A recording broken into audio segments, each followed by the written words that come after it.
Hello everyone, hope you are happy and healthy. आज हम जानेंगे आज़ादी क्या है, व्हाट इज़ फ्रीडम।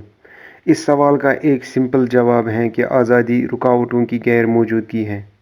कहा जाता है कि इंसान पर बैरूनी रुकावटें गैर हाजिर होने पर आज़ादी मौजूद है। इस डिफिनेशन की शराइत में एक इंसान को आज़ाद समझा जा सकता है अगर वो किसी के जुल्म या जबर के ताबे नहीं है और वो आज़ाद फैसले करने और खुद मुख्तार तरीके से काम करने के अहल है। ताहम रुकावटों की अदम मौजूदगी गैर मौजूदगी आज़ादी की एक जिहत है। आज़ादी लोगों को आज़ादाना तौर पर इजहार इनकी सलाहियतों को बढ़ाने के बारे में भी है।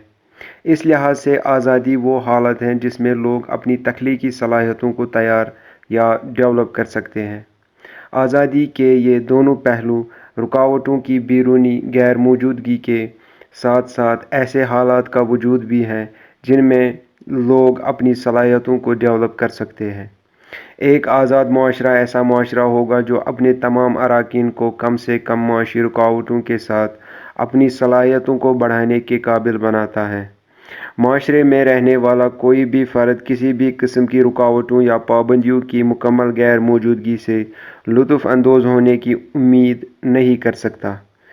इसके बाद ये तय करना ज़रूरी है कि कौन सी माशरती रुकावटें जायज़ हैं और कौन नहीं, जो काबिल कबूल हैं और जिनको दूर किया जाना चाहिए।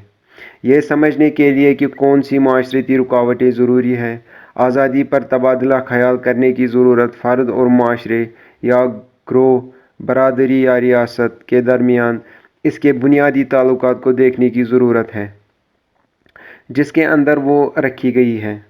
यानी हमें फ़र्द और माशरे के दरमियान ताल्लुकात को जांचने की ज़रूरत है। हमें ये देखना होगा कि माशरे की कौन सी खसूसियात फ़र्द को इंतखाब, फ़ैसला करने या अमल करने की आज़ादी देती हैं और कौन सी नहीं देती। अब तक हमने आज़ादी को रुकावटों की गैर मौजूदगी से ताबिर किया है, ताहम ये सिर्फ़ आज़ादी का एक पहलू है। एक आज़ाद माशरा एक ऐसा माशरा है जो कम से कम रुकावटों के साथ अपने मफादात को हासिल करने के काबिल बनाता है। आज़ादी को कीमती समझा जाता है क्योंकि इससे हमें इंतखाब करने और अपने फ़ैसले पर अमल करने की सहूलत मिलती है। ये एक शख्स के फ़ैसले, सोचने के इख्तियारात को इस्तेमाल करने की इजाज़त देता है।